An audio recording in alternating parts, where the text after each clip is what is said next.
Act 1 Chapter 1 Extreme Camping. It was my family's first time to go camping, so it was only natural for us to be excited. I mean, it's camping, right? As an added bonus, I was going to miss a full week of school. Yep, it was no one other than the Gray family. My mom, dad, and two younger brothers, Tanner at 15 and Brandon at 8. After months of planning this trip, we were finally prepared to tackle whatever Mother Nature had in store for us. Nothing could possibly go wrong. We arrived at the clearing in the forest that would soon become our sanctuary from the elements for the next few days. We piled out of the RV we rented for the trip and almost immediately began constructing what was sure to be the greatest campsite ever. A few painstakingly long hours later, the campsite was made. Well, mostly made. The fire was already dying into a smoldering pit of ashes, and the tents looked as if they were ready to fall apart at any moment. Hey, got us some slack. It was our first go at it. Our pitiful condition wasn't unknown to us, and my father decided to take command. Alright, may I be the first to say that this camp looks like crap. Good old Dad. He always knew the right thing to say. We need to step up our game pronto. Honey, you, Tanner, and Brandon get to work on fixing those tents. I'll get the grub cooking. Hunter, he directed his attention to me. I want you to go get some more firewood. Here, take this too. He handed me a hatchet, just in case you have to break some wood. I held the hatchet in my hands. It was a tad bit heavier than I anticipated. The blade was much sharper too, which would definitely help. I lazily swung it down to my side. Yeah, I can do that. My father planted his hand on my shoulder. Good, don't let me down. As I left the campsite and entered the woods, I could hear my mom trying to convince Dad to trade jobs with her. I silently prayed that she was successful, remembering the last time Dad tried to making a meal from scratch. A shudder ran up my spine as I remembered that man stew's bitter taste. After a few minutes of wandering around, I had collected a decent amount of firewood. As I headed back to the camp, a movement to the right caught my eye. Now, I've seen my fair share of horror movies to know what was about to go down, but my logical self assured me that I was just seeing things. I continued to the campsite this time though, with a quicker pace. Another movement, this time to the left. Could have sworn I heard a dog panting. I quickened to a jog. Something snapped behind me. I whirled around to face the cause of the noise. Nothing was in plain sight. Fear pulsed through my mind as my imagination began to play with the environment. I could have sworn I saw two yellow, glowing spots in the bush. They almost looked like eyes. Eyes that were staring directly into mine. A chill ran through my veins, causing goosebumps to line my arms. I was officially terrified now. I sprinted to the camp, adrenaline coursing through my body. The ground suddenly pulled itself up to greet my face. I must have tripped over a root in my rush. Or was it a demonic hand trying to drag me into a deep, dark abyss? Maybe it was the tail of a carnivorous beast that could easily swallow me whole. Perhaps it was a tripwire that was slowly setting in motion the contraption that would ultimately end in my untimely demise. Would I dare look? It was a branch. Just a silly old branch. I chuckled at how stupid I was to think that an ordinary branch could have possibly... It started moving. The branch rose up from the dirt on 4 legs made of twisted vines and branches. A closer look revealed its entire canine body was fashioned in a similar manner. As it slowly turned its wooden skull towards me, I could see its pure, yellow, glowing, soulless eyes. It growled. Oh, sweet mercy, I'll never forget that growl.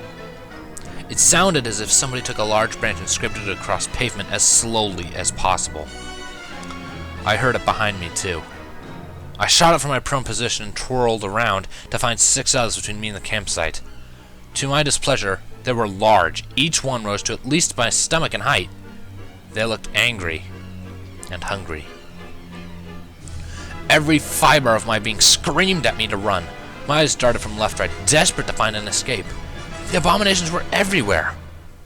Oh. Except there. There's a small gap between 2 of them. The path would lead me further from the campsite, but I'd prefer it rather than become a dog/plant food. I tight gripped my hatchet, my sole tool of defense, and charged to the gap. The 2 creatures, or timber wolves, as I decided to dub them, leaped up to meet me. I instinctively ducked down in mid-sprint. Their claws barely grazed my back. Though it didn't apply enough pressure to rip open my back, I could tell that the claws were sharp enough that it wouldn't require much for them to do so. With a clear exit, I ran like my life depended on it. Heck, my life did depend on it. The chase began. As I ran deeper and deeper into the forest, the Timberwolves were right on my heels. I was running for what felt like an eternity until I entered upon an open field in the woods. I glanced behind me to discover the amount of my pursuers had doubled. I made it halfway across the clearing when I was assaulted by an invisible force. I fell down on my back, dazed by the abrupt stop. The Timberwolves had me surrounded. I scrambled as far away from them as I could. My back hit the unseen resistance. Colors warped around me as the barrier caved inward. With my hand that didn't have a desk grip on the hatchet, I felt the strange substance. It was smooth, like a silky fabric. It was thin, too, almost as if I could cut it through it with something sharp. Something sharp. I turned around and slashed the hatchet through the barrier. The result was very interesting. It was hard to describe, really. Through the gaping hole I created was just, well, a hole. There was nothing there. Randomly colored lights arced around inside every now and then, giving it the appearance of a storm. I could feel a part of me longing to enter the hypnotic enigma. A screeching howl jarred me back to reality. The Timberwolves were writhing in agony. One of the beasts lifted its eyes to meet mine. I saw many things in those eyes. Anger, pain, hunger, hatred, and despair, to name a few. The others slowly rose and advanced as quickly as their trembling bodies would allow. I took a step back, knowing full well that they were still a threat. They started that accursed growling again and closed in. I backed up involuntarily, causing me to fall into the hole in reality. A loud crack filled the air as if lightning had struck nearby. Colorful arcs of lightning flashed around me as I hurled through the nothingness. My body heated up as if I was suddenly stuffed in an oven. My jacket and jeans were no help to me whatsoever. A horrible headache threatened to split my skull in two. I was beginning to sweat through my gray t-shirt when another crack sounded. My body started to cool down as the cold earth absorbed my warmth. I thought I was deposited back in the forest. That was quickly changed as I started to take note of my surroundings. I was definitely in a forest, but not the forest I had left. The trees, the dirt, the sounds, the colors, everything was different. Everything felt different. The air itself felt as if it was rejecting me. Unfortunately, one thing managed to stay constant throughout the change. The noise of scraping wood sounded all around me. Timber wolves emerged from the shadows, eyes glowing demonically. I needed something to defend myself. My hatchet was lying at my feet. I quickly scooped it up and braced myself for the impending attack. One of the larger ones pounced. My brain went into overdrive as I connected the side of my hatchet to the side of its head, quickly becoming stuck due to the force of the impact and the sap pouring from the wound. Needless to say, it died immediately. I was flooded with mixed emotions. I was awestruck, confused, excited, and depressed, all at the same time. I killed another living being for the first time in my entire life. It was so easy. And now I had a fighting chance. I yanked my hatchet out of the newly made carcass and prepared for another attack. The wolves backed up with uncertainty on their faces, which I was happy to use to my advantage. I charged forward, ready to hack down anything that got in my way. Once they realized the tables had turned, they scattered, giving me a clear exit.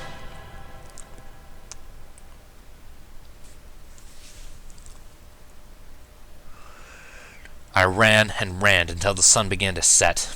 There was no way of knowing whether or not the wolves chased me or for how long if they did. I was tired, hungry, and had no shelter.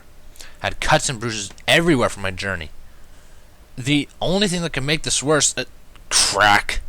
Thunder rolled throughout the darkened sky as rain poured down. Was this. It seemed as if the strange place was out to get me. I pulled my dark blue hood over my head to shield my eyes from the downpour. Fortune smiled upon me that night as I stumbled upon a village. I was so overjoyed to see civilization that I ran/stumbled through to the town. Not a single light was shining from the buildings. My only source of illumination was the occasional strike of lightning. Strange. I couldn't think of a better word. Not just the eerie silence, but the buildings themselves. It was as if I had wandered into a Renaissance fair.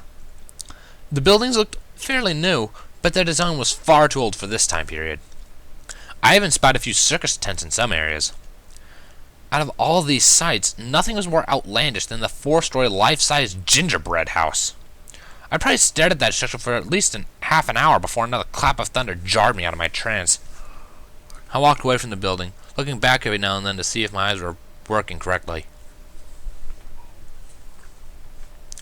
I soon found myself in a marketplace with various produce. Fresh produce, as it appeared to be. There was not a single spoiled fruit or vegetable in sight.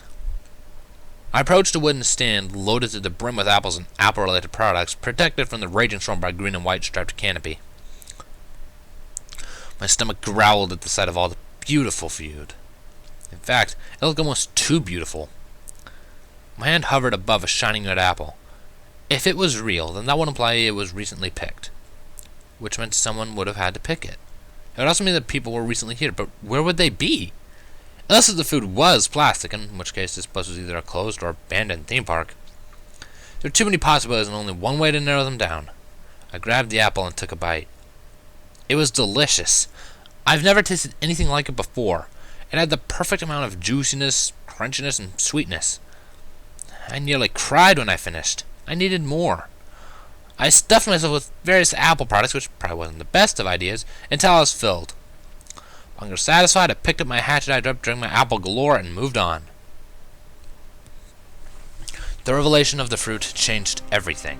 If the food was real, then somebody had to pick it, but where was that somebody? It wasn't like someone would dump piles of food in the middle of nowhere and then leave, right? The silence was making me paranoid. I could practically feel eyes watching my every movement from the black windows, silently judging me, studying me. I needed to find shelter. The rain wasn't exactly giving me an easy time. After a close survey of my immediate surroundings, I concluded that the best structure that could shield me from the rain was a large tree house. I say tree house solely because I couldn't think of any better way to describe it. It wasn't your run-of-the-mill tree house. This was literally a house made out of a tree. I knew that it wouldn't prove much protection, especially with the leaves and branches being my cover, but it was the best I could afford.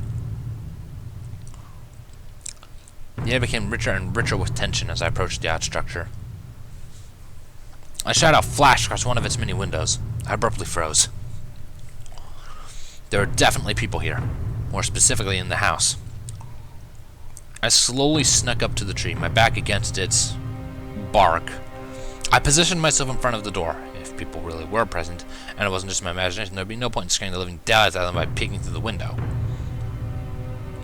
It didn't even occur to me that the door was a few inches shorter than me. I lifted a fist up to the door.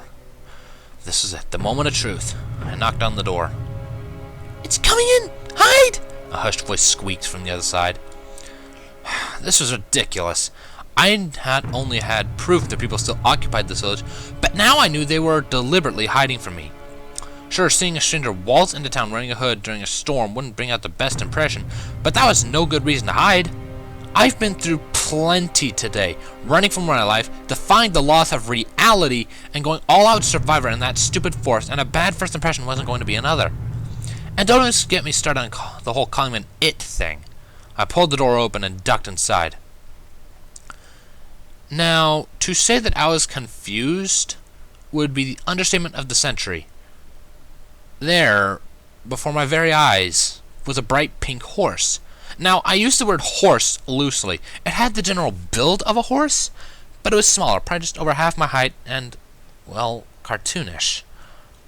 Her darker pink mane, I assumed it was a she, was a frazzled mess. Her brilliant blue eyes narrowed in my direction. She was standing behind a cannon locked onto the doorway, which meant, to my displeasure, it was also locked on me. "Fire at will!" she screamed.